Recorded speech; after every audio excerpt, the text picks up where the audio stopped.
Hey, this is Rob Anspach, and welcome back to another edition of E-Heroes. Let's keep and count. This is episode 317. And my next guest, I brought him on. Uh, I went to his website, and the things that popped out were his reviews. And you might be going, well, Rob, reviews, who cares anymore? It's just a website. No, it's not a website. I mean, it is a website, but it's more than that. It's the way he approaches life, approaches his business, approaches his customers. And so I want to bring on Greg Buckley from Buckley's Auto Care. And ironically, he's only about 50 miles away from me. So I might have to take my cars there now. That's quite a drive.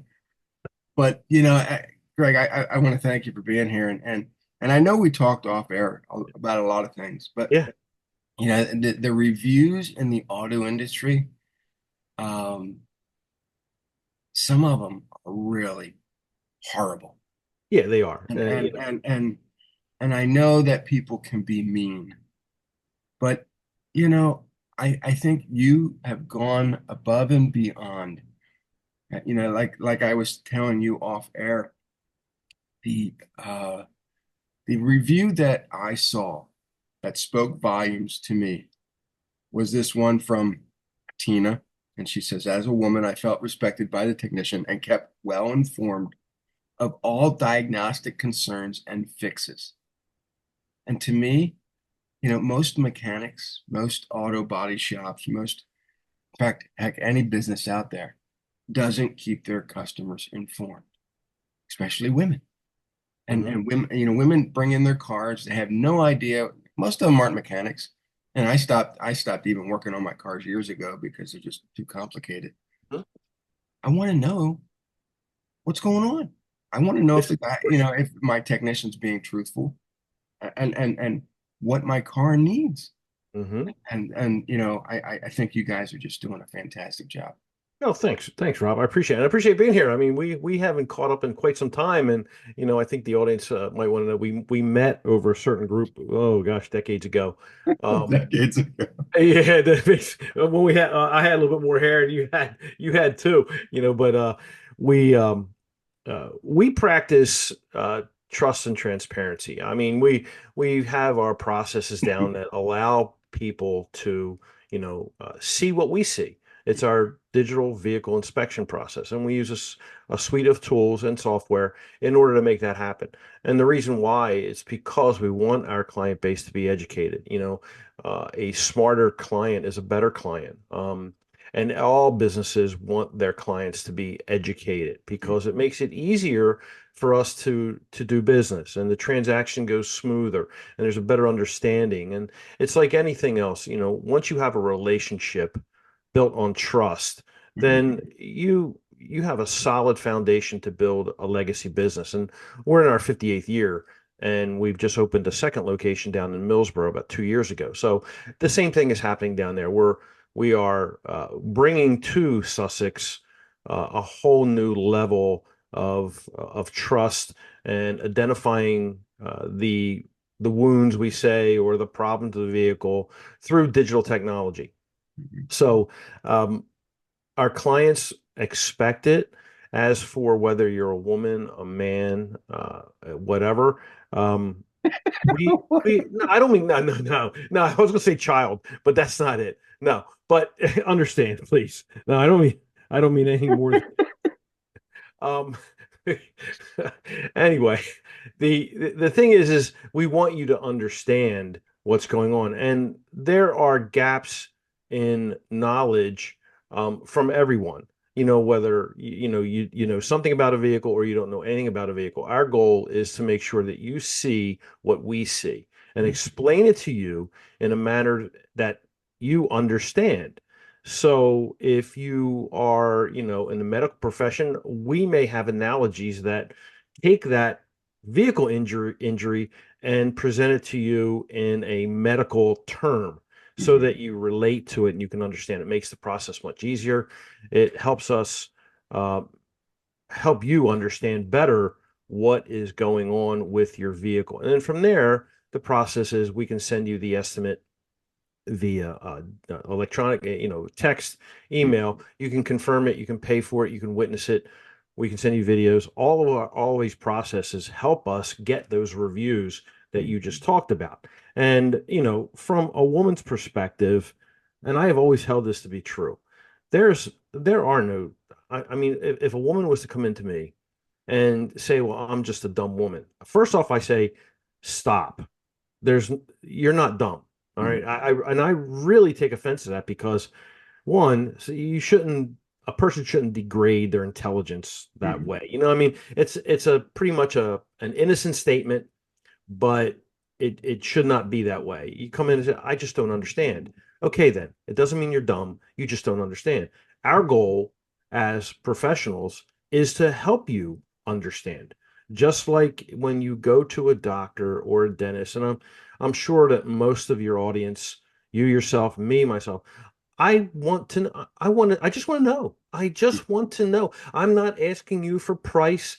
I just want to be part of the process. If Mhm. someone comes to you and says, "Hey, Rob, I have a need for some SEO." Mhm. Okay, where are we going to go? What's the results? What's the process that you're going to put me in? And they're going to look at you and you're going to go back and say, well, here you go. We're going to do an XYZ, Mhm. and here's what we're expecting. Now, during the course of this, if you wish to have input or ideas, share with me. We'll make a correction. We'll go from there. Same thing.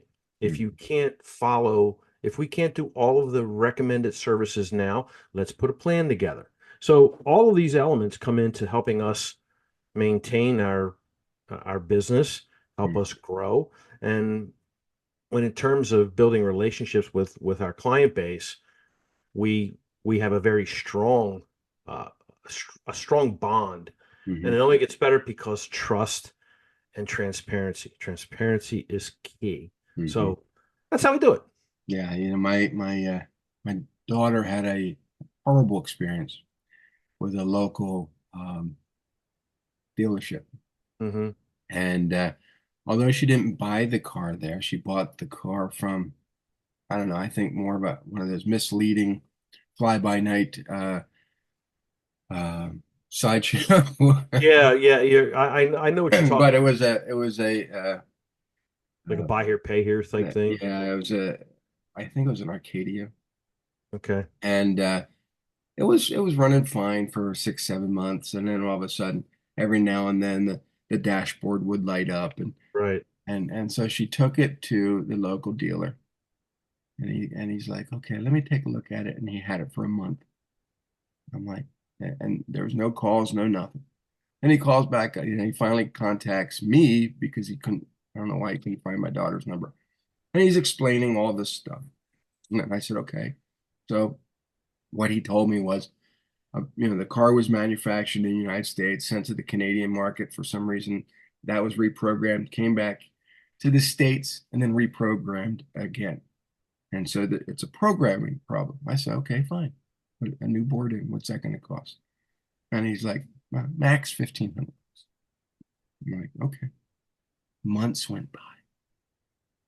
On the sixth month, he finally contacted us and said, we're having some problems. I'm going to take it to a third party, see what they can do. He says, we're going to keep the price the same. We're going to try to get this fixed. Okay. And didn't hear from him for 3 more months. In Wow. the meantime, my daughter's still paying the car loan for this, Yeah. Yeah. but she Yes. can't drive. She doesn't have possession of. She's paying the car payment, the insurance, everything. On the ninth month, they said, you know what? Um, we've done so much work to this car, but here's the problem, is that we think we fixed the issue that you are having, but we fried the dashboard. So you have no lights. You can't see how fast you're going. You can't. And I'm like, well, if the dashboard doesn't work, then it won't pass inspection. Right. Well, that's a problem. Yeah, yeah. We think we can fix that. We can work around that. How do you work around that?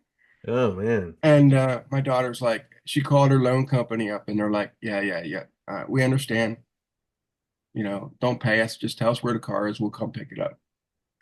Wow. Wow. And the That's a dealer shame. wouldn't release the car until it was paid. And they finally said, well, for with all the stuff that we had to do, it's now up to like $4,000. I said, Uh, what about the 1500? right. Yeah. See, that's a thing, and I talk about that on my podcast, Drive Safe, Drive Smart. Yeah, I specifically go into used car inspections, Hmm. and it's very, very important that before you purchase a vehicle, you should it should be mandatory. You Hmm. should have it scribbled in your brain, phone, whatever. I'm going to get a used car vehicle inspection at a reliable professional repair shop, Hmm. someone I know or someone that has referred me, because you need to make sure that, especially in today's market where cars have extensive mileage on them because they are used and then they are well used. And Hmm. so most of the time when you see vehicles in these small lots, and I'm not trying to put a blanket over everybody, but most of the time these lots purchase cars straight from an auction. Hmm. And there is red, yellow, green lines. It's right in Manheim, right near Yeah. you. Okay, Yeah, we have so Manheim, we have ABC. yeah, you got them all. So when they go there, if they go there in person, most of it now it's online, so you really don't get a physical look. There's Mhm. protections. However, if they go through a red line or a yellow line, that means that there's issues. And if some used car lot owner wants to have a good quick flip, they'll buy the vehicle, they'll bring it in, they'll slap a warranty on it, and they'll tell you, hey, you got a warranty. Well, you do and you don't. You got for 30 days, and it's only going to cover a minuscule of issues. Like if the motor fails when you drive off the lot and you get it home, you'll be covered. However, most of the time, they sub out everything. And the people that they have working for them are not what I would call at the highest level of technical expertise. Mhm. So that brings you back into a swamp, which is what it sounds like your daughter went through. And finally, you complain enough, and the warranty company will go, like you did, we'll take the car back, so forth. And then that small dealer is fighting because he paid what you pay as a down payment is what he probably paid for the car. Mhm. So his nuts cleared on the physical car, and then the rest is interest and all that other stuff where he makes his money. So it's really a whole like lesson. But the biggest thing is that when you're buying a used car, you must get it. I mean, pay the 150, 200, I don't care what it is, from Mhm. a professional and get an opinion on it before you Mhm. purchase it. I mean, honestly, we have clients that will bring two or three of them in prior to purchase Mhm. because they want assurances that, hey, am I buying the right thing? I know it's a good price, but how good of a deal is it? What Mhm. am I to look for? What are the projections? So, that's all part of buying a car in today's market. Yeah, and if it was in a flood zone. Oh yeah, floods, hurricanes, tornadoes, mudslides. You don't know, and I'll tell you the truth, Rob. Carfax, it doesn't tell everything. Mhm. There's so much. It tells enough, but it doesn't tell you that if Henry's side auto body repaired an airbag or replaced a fender, they're not going to report that. Mhm. They don't have Carfax comes in and they want to integrate with your SOS, your shop system. Well, if it's not integrated, it's not pulling records. If it Mhm. doesn't pull records, it has no clue as to what's going on. So people who want to go in and they're going to get their car fixed from Henry, Joe, Bob, Lisa, whoever, and they don't have Carfax, they don't need to report it. And if it's not Mhm. going through insurance or it's out of pocket, no way will Carfax see that. Right. So there you go. I mean, that's why you need a set of trusted eyes on something. So, Yeah. Well, and KBB it seems to be very low on the resale value as well. oh yeah, yeah, So oh we're yeah. looking at when we were looking at cars for our kids, I'm looking at there was I guess it was back 6 months ago. Every single one of my kids needed a car for some, Yeah, and so yeah. we're looking at KBB, and then you go to the dealer or go somewhere else, and their price is 30, 40, 50% higher, and I'm like, Mm-hmm. what? Yeah, yeah, And they say, well, we can get it. The demand is high. yeah. Yeah, I mean that's why I mean all of directories and referral systems that are online, we see all that. They are, there's honest, I guess they reflect as well as they can through larger market and averages. Hmm. Your best bet to buy vehicles. First, ask for referrals. Ask your friends, neighbors, family members. Hey, do you have anything that you might be getting rid of? Well, I'm getting ready to trade this in. Well, before you trade, how about if I buy it straight up from you? Those kind of things. That's where you want to look at. Again, you'll still want to have it inspected because your friend doesn't drive the same as you Yeah. you do, and your grandmom's aunt, uncle, sister, brother doesn't drive the way you do. And here's another thing. If you buy a low mileage vehicle from your grandmom, aunt, uncle, someone who has only put 5,000 miles in the last 20 years on a car, you can bet that you're going to put money into that car very quickly because it's got to roll now at 10,000 miles a year instead of 5,000 miles every 20. Hmm. So these are all of the parameters that one has to look at. So, Yeah. just differences. In 2000, 2005, I Hmm. had bought a work van for my cleaning business, Yeah. and I bought it brand new. And within 7,000 miles, the transmission went out. Hmm. Now, granted, they did give me a new one. It was covered under warranty, but they had it for 3 weeks, and so it was like my business suffered. Yeah. Um, the my wife and I a couple years ago bought a 2018 Buick Enclave, and it's Okay. been the best vehicle we've ever owned. We've never had any problems. I mean, we've put probably 60, 70,000 miles on it, Hmm. and it's still running like a champ. That's what I have. I have a 22 Enclave, Hmm. and they're good. I mean, I enjoy them. One of the best ones we've had. We don't play We, as many miles as we did, but yeah, the we've the taken Buicks are it fun. down to Florida a few times, Yep. and Hmm.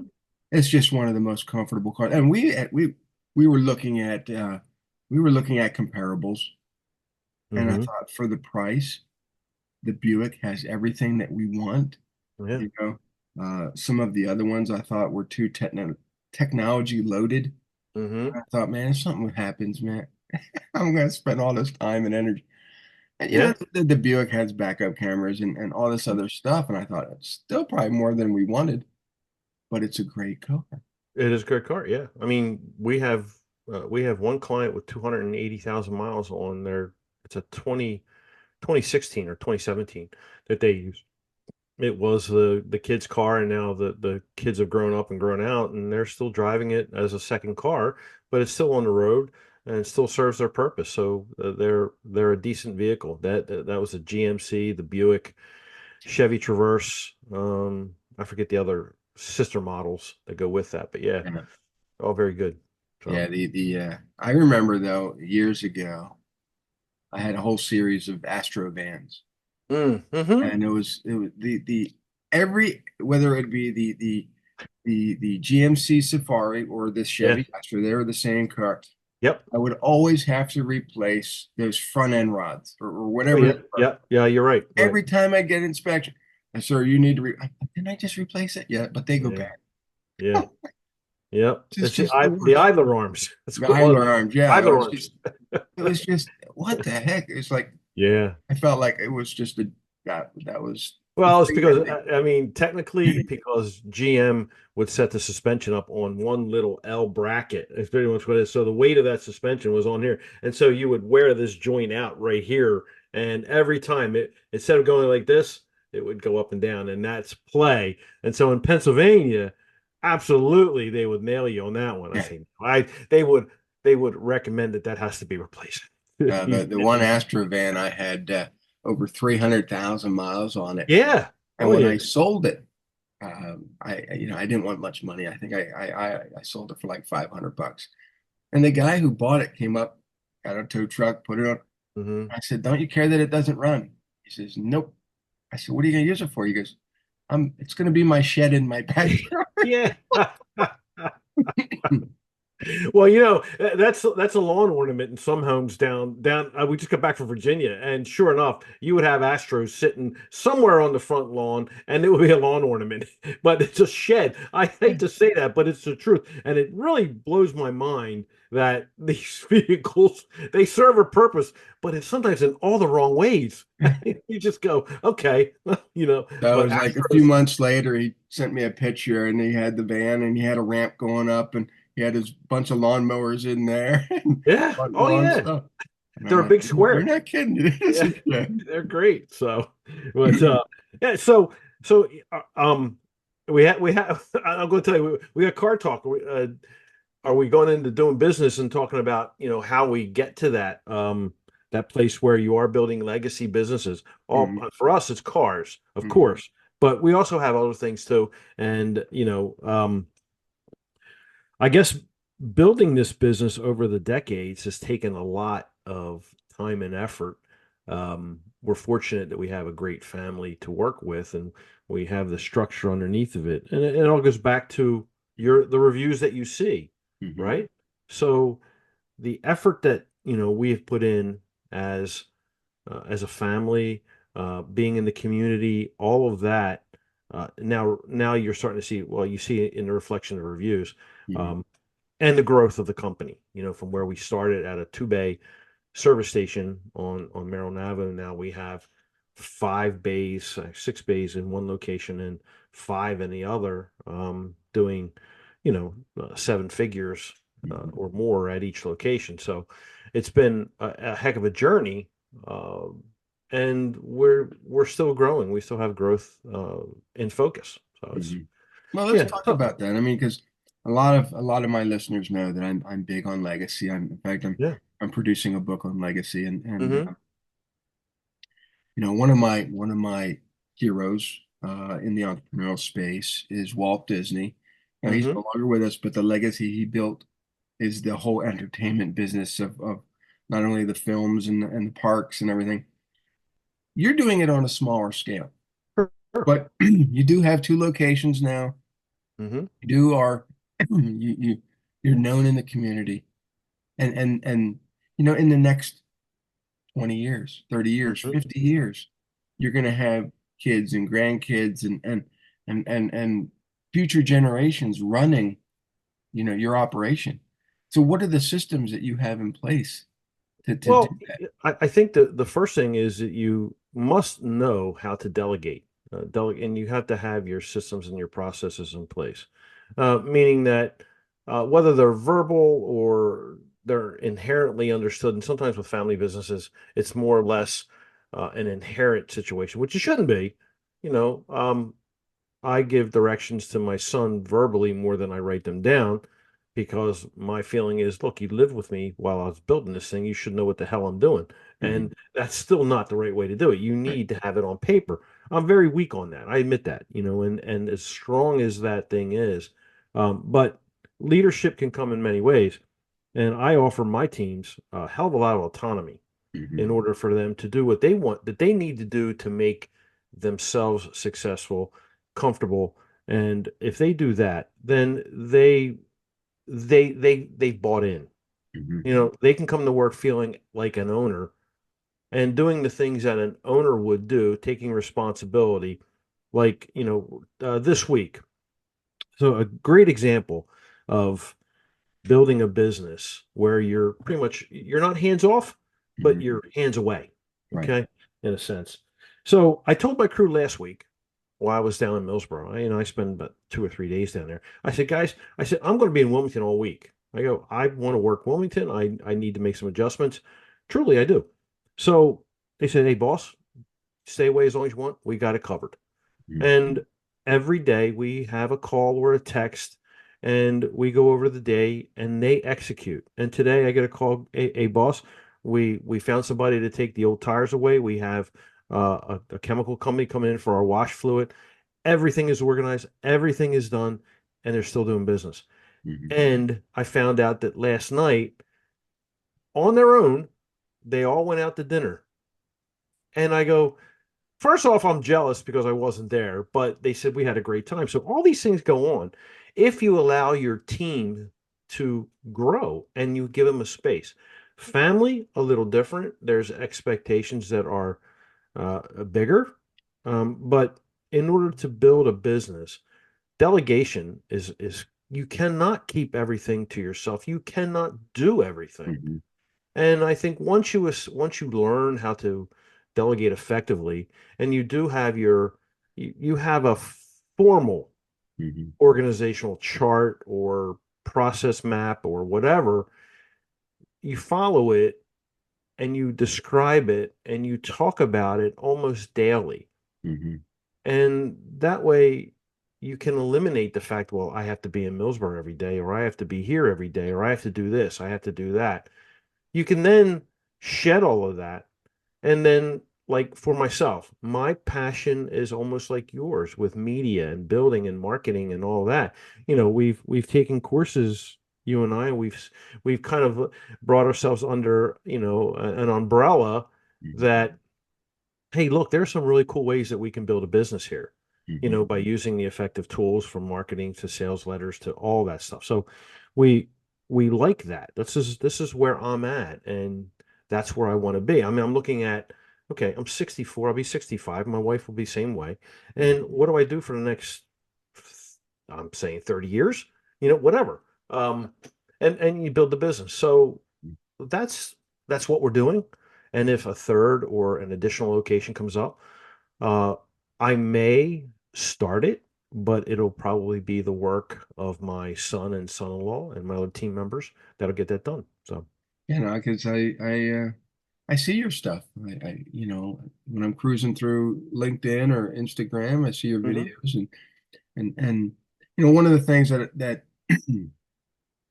I've been kind of hitting hard on a lot of my older companies that I help with. And I'm not saying 65 is old, it's just No, it's not. mature. Yeah. Is I'm in the that middle of the sixth inning. we That's what it is. we we don't we don't communicate as effectively to the younger generation, or we think that we're trying to communicate, but they're not catching on. Yeah. I've been trying to instruct a lot of them now and say, look, you have people under you, Hmm. associates, workers, get them to also make Yeah. videos. Get them to Absolutely. understand that you're like, Perfect. you Yeah. That is know, key. That is so key. because And every there's, employee that works for you, if they don't understand your yeah, legacy, why are they there? Because they can't help you if they don't understand that's why it is they're there. that is a super, super great point, Rob. And all your clients should really, really take that to heart, because this is one of the processes we do have. When are taking, we are creating digital content every second in the service bay, Hmm. whether we're showcasing the failed water pump, the bad belt, the worn tires, all of that content is then available for us to put online and create a story around it or with it, talk about it, or use it as an ad, one or the other. And that content did not cost us anything. It's Right. part of the process. So again, we ask our team members to take a moment, and while they do as part of the DVI Hmm. situation, yes, it's automatic. And that's the benefit of what we have with the DVI solutions and the software that we have. So that's so cool that you recognize that and you tell your clients. And Rob, look, let me tell the clients that are Because listening here's right the thing now, is that will you you will you might, take this man's word? right, you might have a client that doesn't resonate with you or Yeah, me. Hey, I'm sarcastic. Not everybody likes sarcasm. you're right, I right, don't right. understand why, but Yeah, um, but maybe you have a guy in your shop that yeah, they resonate with. yeah. And so if they're seeing his videos, they're going, oh wow, I didn't know, Jim or Juan or whoever, Mm-hmm. worked there, but Yep. I can trust him because I see his videos all the time. Mm-hmm. He's just, and so sometimes your employees become your greatest cheerleaders and you didn't even know it to begin with because you didn't give them Sure. a chance. You don't. I mean, I used to coach. Um, and in my time while I was coaching, I would simply tell them, your team is part of your marketing plan. And if you explain to them correctly why, that you're generating the next client. Mhm. Okay. And then they start to understand a little bit better. Are they great at it? Is it every day? No.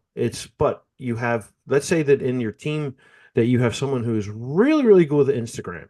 For me, look, I share it. I mean, it goes through the Facebook filter, right? Or the network, right? I do not specifically go to Instagram to create anything. YouTube, same thing. I do create with YouTube, but they they are there to help.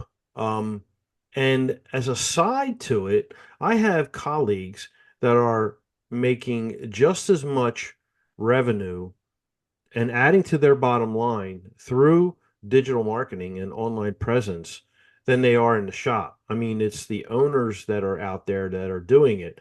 For myself, I created a video back in May of 21 or 22 regarding third-party warranties Mhm. and specifically CarShield. Um, and I was sitting there one day, and it was local. I do it local at the shop, and Yeah. all of a sudden, I'm looking at my YouTube statistics, and I'm looking at this, and it's blowing up. I mean, it's blowing up big time. And so I'm looking at my wife, and I'm looking at the revenue coming in on this thing. It's gone 4,000, 6,000, 8,000, $9,000. And I'm going, all right. And at the time, we're planning a cruise to Italy. Mhm. I go, honey, whatever you want. Take the cruise, it's paid for. So that's that's what a operation should be doing. You're looking at revenue streams that are easy to take advantage of, Mhm. or bring into the company revenue line, but you need to have your team help you along the way. Now, what can you do with that? Some of my colleagues will split that bounty. They'll Mhm. add it to a bonus. Mhm. They'll do this, they'll do that with it. So again, generating revenue off of the content and the marketing side is really something that all small businesses like ourselves should be doing. Mhm. So, Yeah, no, I love that because I started out as I had a carpet cleaning business, sold that, devoted more time to coaching, mhm, and through that coaching and through that teaching people SEO and social media, we started creating more content and more yeah, content, and those content became books, became yep, podcasts. And the yeah, thing is that you know there gets to be a point where everything that you do mhm, is more content. And people are saying, well, we get bombarded with content all the time. And yes, that's true. mhm, But in that same respect, you are also gaining customers. You're gaining, sure, audiences. You're yeah, gaining people that may not need your service right now, but they'll need it in a year, 2 years, 5 years. mhm, I had somebody that was following my stuff for the last decade finally hired me. yeah. It's the long game, It's the people. long game. Yeah, it really is. It's definitely the long game. Yeah. And you got to play it that way. It's one of the things that you got to look at is that the the effort behind organic content saves you from paying somebody to do it for you. I know that if you're doing a website, for someone, or you're creating that vision for them, the first thing you ask them is, well, do you have anything for me to put up? Where do I start? And Mhm. the onus is really on the small business. Well, if I don't have anything to offer you, then you have to you it's going to take you longer to create that vision from their mission statement or their vision statement, or you have to analyze their business. All of that comes, so it's extra work. So again, helping or having your team help you with that. And I don't care if if you're a franchise owner and you're just an investor in the business, whatever. You have to pick somebody in that employee base, associate base, that can help you do this and reward them if you have to. But build the business organically as well as you can, and then you'll find yourself much healthier. You'll rank better. You'll put everything in perspective. And again, I look at it this way. It doesn't matter to me if the content scores. Mhm. I look at all of your online directories and references and all that as a repository of Mhm. your content, so that if word of mouth, which is still very, very strong, and I think people don't realize the path to purchase is it all leads down to first off is word of mouth. Hey Rob, where did your daughter really have a bad experience at? Because I don't want to go there. Oh, okay. Well, so it starts on the ground, and then I don't care if it's a positive or a negative situation. You're going to go back and look. I would say, well, Rob, it's shop ZBYO or whatever, Mhm. and I'm going to go look at that shop to make sure that I know not to go there. Or if you tell me, hey, I had the greatest experience over here and I had the best time, I'm going to look at that. And Mhm. so if they find that I have 100 pages of content with content that talks about my problems or a problem that I have, I'm now closer to them. Mhm. And so that's what content is to me, and that's why I don't freak out if my AdWords when I do run AdWords if Mhm. they're hitting well or not, or I should say, yeah, if they hit well, because I know my content. I'm so far away or so far beyond most of my colleagues and competitors in Mhm. organic content that they would have to write 10, 15 pages and upload hundreds of pictures daily in order to kind of like catch up with me. Mhm. So I'm kind of comforted or buffered by that. I don't want to stop, but these are some of the practices that we've done to keep a legacy business going. How about offline? Do you do thank you cards? Do you do Oh reminders? yeah. Do you do Yeah. Reminders, and we're doing shows. I do my podcast, which we just launched, but that goes on the radio, actually terrestrial radio, uh, every Sunday. And because we now have two locations, I take the area now, and I can go from the top of the state to the bottom of the state, and I can secure I could, yeah, what's the word? Assure my client base that if you are from Wilmington or Millsboro, traveling anywhere in between, I got you covered. mhm. And the radio station that I'm on is the number one uh, business talk radio. They have a hell of a reach. Actually they reach into uh, I think they go as far as Lancaster. I honestly do, if I remember, but they have a streaming and an app. So Mhm. I promote the app because it's going to benefit me, Mhm. and I promote the stream because it's going to cover my two locations. And honestly, we've been on for 3 months, I believe, weekly, and we have converted over $12,000 worth of revenue Yeah. off of that. Now, could I do that with any other kind of marketing in a sense? I don't think I could have that reach and that impact right away. And at the same time, as the podcast audience may build, um, it's like I said, it's a repository. It's there for you to listen to. I Mhm. can promote it. So these are ways that I take advantage of technology, marketing. What I've learned over the decades. Things that you would do. Mhm. So a small business really has to be agile, and we need to be open to all the ways that we can connect with our client base. Mhm. Because we always want every window to be open for them to come into. So, look at stuff like that. Yeah. And the thing is you're a little west of Rehoboth Beach, the tourist area. And Hmm. I don't know if you get a lot of tourism, No, but there's a lot of cars that break down while on vacation. sure, And absolutely. especially in that Rehoboth, Dewey, Lewis area, Hmm. they need to have a reliable person that they can trust. Sure. Yeah. You know, And so we come up first. I mean, one of the things that I did that was different, I have the buckleysAutoCare.com website. I also was playing around with justcallbuckleys.com, kind of unique little URL, that I occasionally will go out, and I've got a bunch of them, and you can do the redirects. It's not always helpful, but you yeah. got the redirect possibility. But in Millsboro, when I opened up, you always got to do your due diligence when you're purchasing or looking at another location. Trust me, there's a lot you got to go through. But one of the first things I did was, okay, who has the URLs that could benefit me? Well, I found millsboroautorepair.com wide open. So I grabbed it because nobody in Millsboro, which is a large area where all of the new homes are going, and I go, well, I'm going to take it. And I started using it. Well, you know, that started ranking like almost immediately. And I said, should I change it? Should I go use Buckley's? I go, no, let me just keep using millsboroughtororepair.com. Hmm. And now we are number one in that area. We're very, it's difficult to overcome because Millsboro Auto Repair. Well, I got the whole zip code.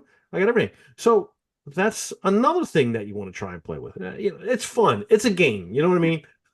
You know it. It's just Oh, people don't know. And here's the thing about SEO. All the experts out there, which I don't call them experts, yeah. they'll say rank for your name. Really? You ever try to rank for Anspach? Nobody can Yeah. spell. You True. rank for what you do. You Right, rank right, for the right. city. If you're a city-based business, you rank for the city. So Yeah, you doing, what you did is fantastic because yeah. how many misspellings of Buckley's is there?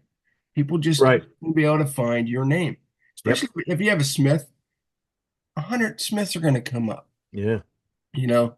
So, even if 10 years ago when I wrote Optimize This, Hmm. that was one of the first, don't optimize for your name. It's Right. just ridiculous. Right. First of all, you have to have people that know you.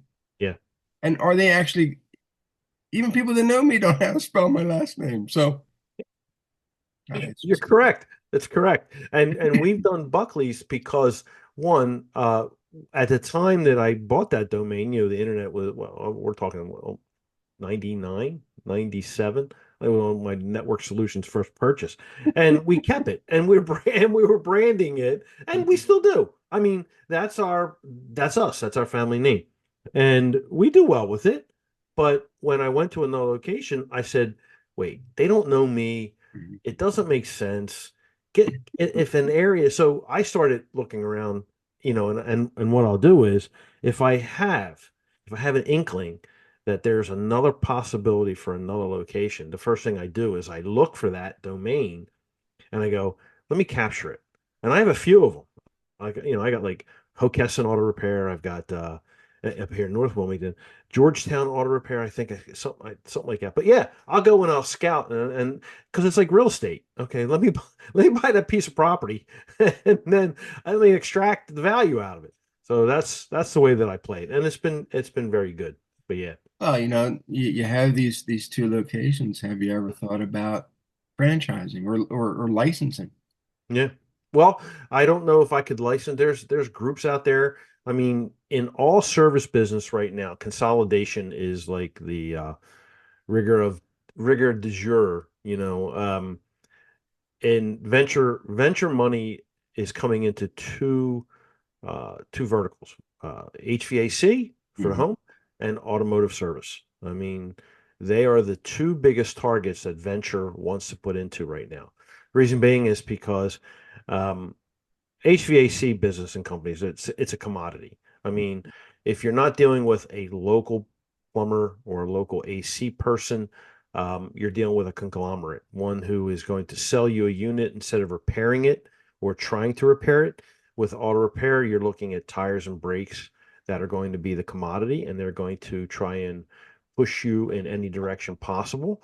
They work off of really incredibly low margin and it's been destroying both professions. All Hmm. right. Anytime venture gets into it, it is a hit the ground run, strip everything you can, and then sell it off. I mean, that's just the way it's going to be.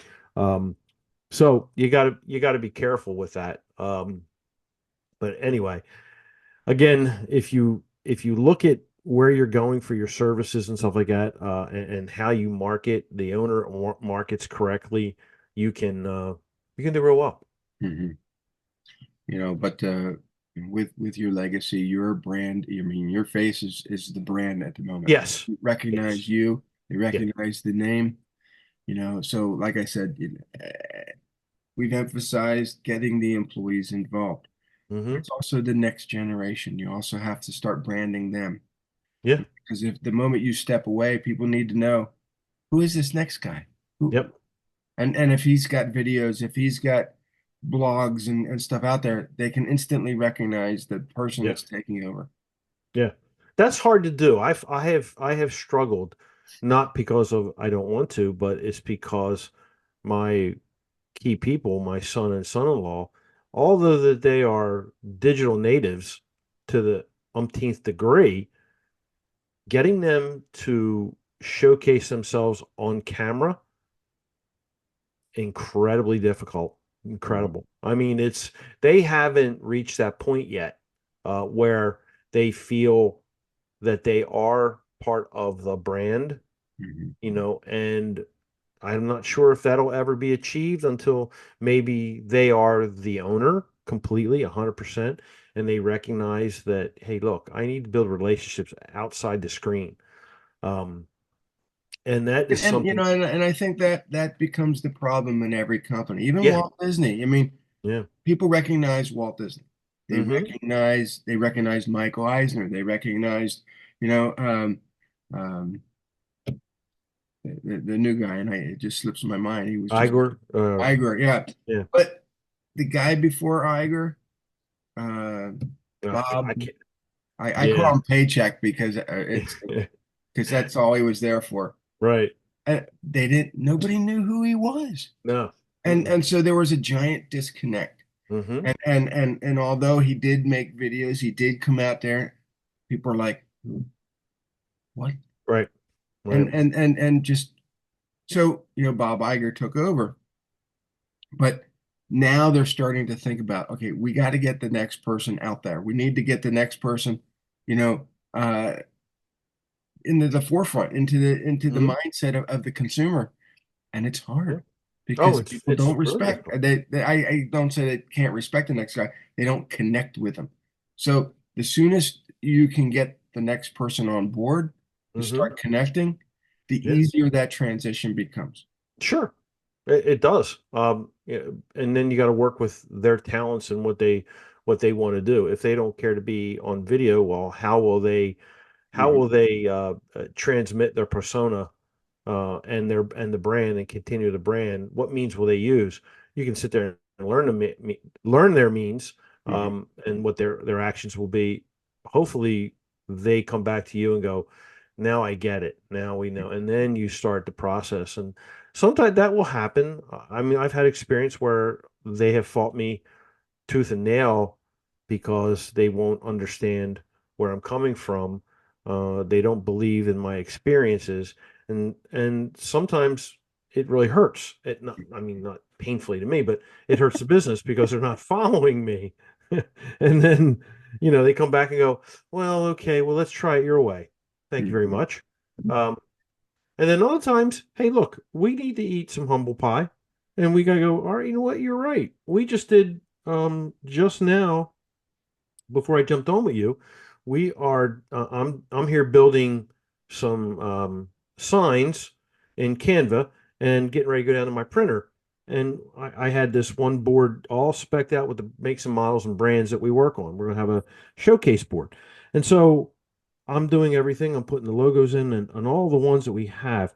And I put the GM logo on one. And I thought, okay, well, that's the newest GM. GM changed its logo. It's more like a radiant GM logo, right? The G is the font's different, and it goes from a shaded blue to a shaded green for the green revolution, right, as you want to call it. And so they came back, and I thought, okay, I sent it to the printer. Guy's going to give them a proof, blah blah blah, and they'll come back and go, hey, you know what? Change that to a Chevy bow tie.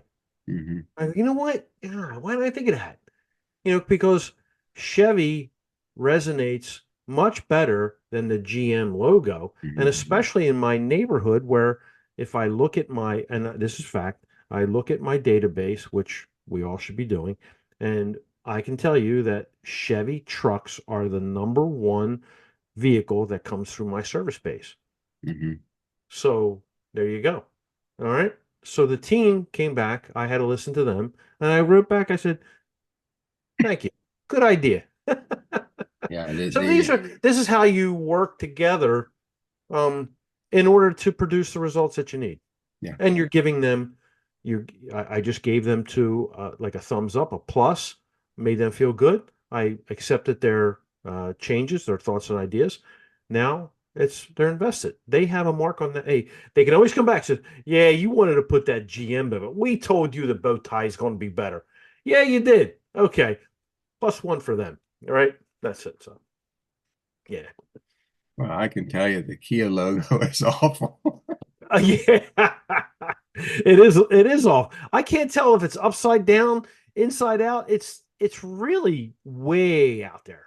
Don't get it. I Yeah, don't get my daughter has a Kia Soul. it. Yeah, Why?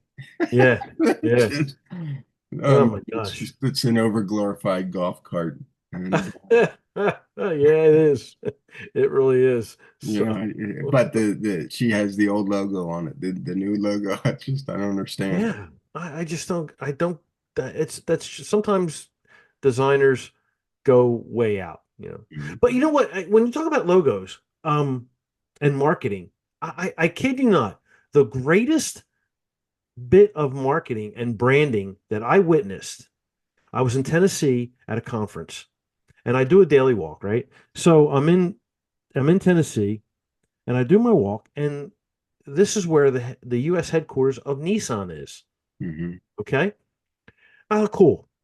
Well, I'm walking and I notice that the sun is to my right. Okay. And the sun does what? Always rises in the east. Correct? So I Okay. come back and I look up and the Nissan name brand is facing east. And I said, what a homage. Somebody really knew that because the sun, the symbol of Japan is the sun rising in the east. Mhm. And sure as hell, there's a major highway that runs right by the Nissan headquarters. They didn't put the sign facing the traffic. They put it towards the sun as a Mhm. homage to Japan. And I put a post about it because I had a compass. My phone was a compass. And I looked, I said, this is some smart ass marketing. This is something that is really cool. That anybody that really gets it says, wow, there's some smart people here. Mhm. And it and how to go back to headquarters in Japan. They were going like, yeah, yeah, yeah, yeah, let's do it. So that's some of the key things that if you're I know that you're a student of marketing, and I believe that I am as well. And we like to see those types of uh, I call they might be oddities, Mhm. but not many people will pick up on that. And then when they do, they go, okay, Well, let's that let's is pretty talk. Oh, wait, cool. we got a few more minutes. Let's talk about Yeah. the biggest oddity in the auto industry being Tesla. Okay. I'm Yeah. not a big fan of electric cars. Uh-huh. I think the one thing that really doesn't resonate with me is the sound. There's a lot of deaf people. There's a lot of people that are elderly that just don't hear well. Mm-hmm. Can't hear these electric cars. Mm-hmm. They're gonna get hit, and the batteries are just too overly pricey, I think, to Mm-hmm. make it something that everybody's gonna buy. But I mean, do you repair them? Do you get them in your Well, we shop? just started. We have about a 3 year window before EVs really start to take hold. I mean, they're approximately 10% of the market right now. Mhm. Um, they're not very strong. The only the ones who they want to be first out of the gate with them will Mhm. be purchasing them, or if they maybe they have an emotional I attachment mean, to I EV. toured the plant I in get I San get all Francisco, that, but you know. it just Um, well, there are sonar, there are sounds that the vehicle will make as it might approach a intersection or when you're in reverse or when you're parked. mhm. Though, I mean, I hear them all the time as I pass one by. The technology in EVs, and I just did a show on this, um, is getting better and better. They will not they will not completely take over the engine or the traditional engine. We call them ICE, internal combustion engine. They won't take over that. There's going to be a diversity of transportation options Mhm. that do the grid. The how it's powered isn't the biggest thing. It's what data is being collected while you're driving. That's the big thing. Mhm. That's what I worry about. Battery technology, solid state batteries will be coming online, and they might be lighter and they'll be more dense so that you can charge quicker and keep a longer life and go more miles. Yeah. That's going to be a fact. So we're going to have a system where you might have the hybrid electric, which is probably where Toyota is, or the ICE hybrid, where Toyota is. They're going to add in a hybrid solution at completely in all of them. In fact, the lineup, I think the Highlander and the Camry are now completely 100% hybrid. So that's what they want to look at. Electrics and EVs are going to have their place. The problem is most people will not have the ability to either physically place the charging unit or afford the charging unit. Mhm. The grid is an issue, although you can pretty much get around where you can go to get it done. Yeah, I Um, was in I was in France for 2 weeks, and every time we would stop to get gas, they had these charging stations, and I was curious, and yeah. I asked an American who was actually traveling and charging their car there, and I said, "How long have you, I asked where they were going, how long Hmm. the charging was, and he says, "Well, he says I just pulled in here, and it says that it's going to take 2 hours to fully charge my car." Yeah. He said, "I didn't account for all that time." Right. He says, "I need to be somewhere." Yeah. And he goes, "If True. I have this car, uh, it's just going to put me way behind schedule." And I'm Mhm. thinking, yeah, it takes 5 minutes to pump up your car with gas and you're out of And you're there. gone. Yep. Well, and that's where the battery technology will improve and stop that. The thing is though is like that person experienced is that right now it is a slow charging time. And secondly, you have people who will camp out at a charging station. It may be 2 hours, but maybe they went walking for 3 hours. And so for 1 hour, that car is there. Might not be charging, but it's taking up a spot from somebody else. Yeah. These are issues that will have to be worked out. I don't know where it'll all go. I do know that the autonomous side of this will grow a little deeper. I really foresee the fact that we as a society, and especially as an older society, like if I'm 85 years old and I need groceries, I'm either going to have like a DoorDash service Hmm. deliver them to me, or I'm going to have an autonomous vehicle take me to the grocery store. Yeah. Same with the doctors and all that stuff. Um, so I do see that. I do see that limited. Like you'll have everybody may be able to have a autonomous taxi cab of their own, or there's a service that will take you from point A to point B. I think that's going to be out there in about the next 10 years, fully functional. Um, but as far as the EV infrastructure, we'll see hydrogen come online. We'll see traditional ICE, and then we'll have hybrids and any version of that. There'll be 4 or 5 different propulsion systems Hmm. that will be part of the transportation grid. Yeah. So then you got flying cars. And that's a whole different thing. Which you know who knows where that's going to go. I'm not looking forward to flying cars No, because not either. No. people can barely even drive the cars that are on the ground. Correct. Correct. So, I still think that's a little bit of fiction, but keep Oh, trying. this was awesome. We Yeah, went it over was great. an hour, and I want to thank you for your time, Yeah, man. and for all the listeners, please go to if you're in the area and you live in the Delaware area, visit Buckley's Auto Care. Say hi to Greg. If you're not, find him online, friend request Yeah. him. Listen to his podcast and follow along because you're going to learn a lot about how to take care of your car, and and Hmm. and there's just so much information that, maybe you have a questionable mechanic. Now you can look at the videos and say, well, yeah, he was telling the truth. Yeah. Uh, Well, trust and transparency. that's right. That's the key. So I want to thank you, Rob, for inviting me on here today. It's been great to catch up, see one another. Yeah, and it's fun. I know you've been doing quite well with all your books and everything like that. So kudos to you. We Uh, just we we just produced the 50th book.